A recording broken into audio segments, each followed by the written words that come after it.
Samantala, nagkaroon ng kasunduan ng Pilipinas at Canada na magtulungan sa pagpapatrolya at pagpapanatili sa seguridad sa coastal waters ng bansa. Ayon pa kay Foreign Minister Melanie Joly na committed ang Canada sa pagtulong sa Pilipinas sa pagdepensa ng sovereign rights nito sa pinagtatalunang karagatan. Si Judian Placedes para sa detalye ng balita.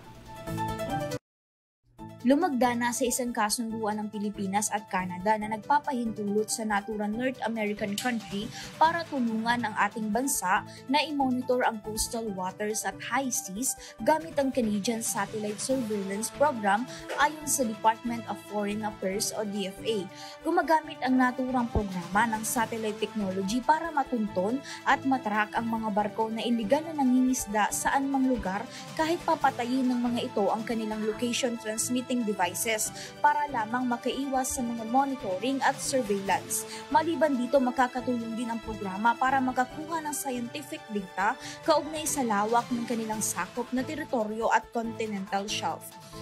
Inuulat naman ng PCG na siyang nagsasagawa ng pagpapatrolya sa West Philippine Sea na maraming anyang mga barko kabilang ang Chinese Coast Guard, vessels at militia vessels ang madalas nagpapatay ng kanilang location transmitting devices.